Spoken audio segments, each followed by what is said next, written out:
സമസ്ത ഉണ്ടായ സ്വർഗം കിട്ടും, ലീഗ് ഉണ്ടായ ദുന്യാവ് കിട്ടും. സമസ്ത ഉണ്ടായ ദുന്യാവ് ആഖിറം കിട്ടും, ലീഗ് ഉണ്ടായ ദുന്യാവും കിട്ടും. അത് ലീഗ് ഉണ്ടായാലും കിട്ടും, കോൺഗ്രസ് ഉണ്ടായാലും കിട്ടും, മാർക്സിസ്റ്റ് ഉണ്ടായാലും കിട്ടും. കൊണ്ടടക്കണോ അന്തള്ളവനാണെങ്കിൽ.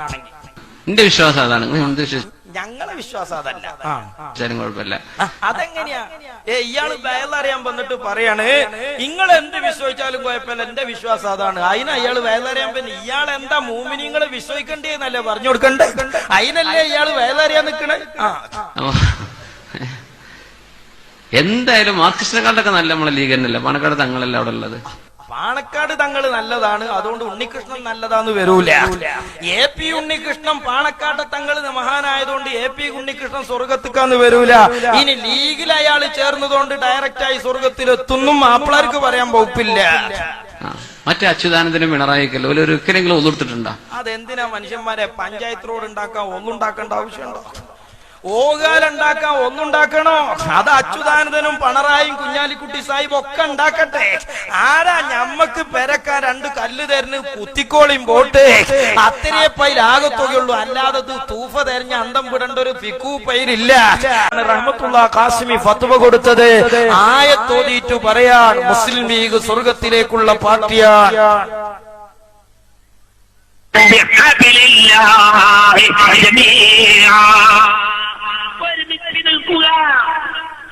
ലീഗിനെ ശക്തിപ്പെടുത്തുക, ഒരുമിച്ച് നിൽക്കുക, ലീഗിനെ ശക്തിപ്പെടുത്തുക.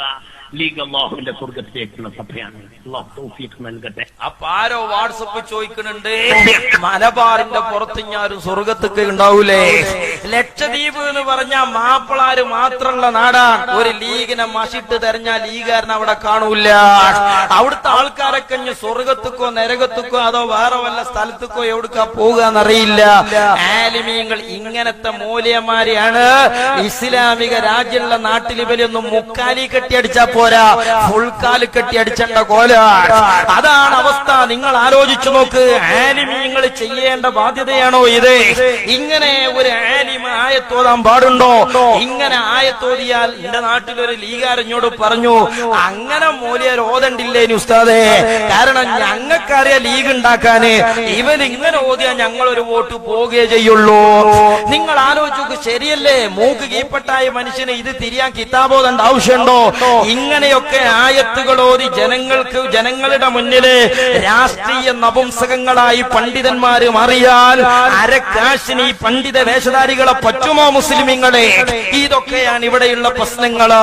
ഇനി നാളെ ഒരാള് ആയത്തോതിയിട്ട് കോൺഗ്രസ് സ്വർഗത്തിക്കാന്ന് പറഞ്ഞാലും അതിനെതിരെ ഞങ്ങൾ ശബ്ദിക്കോ?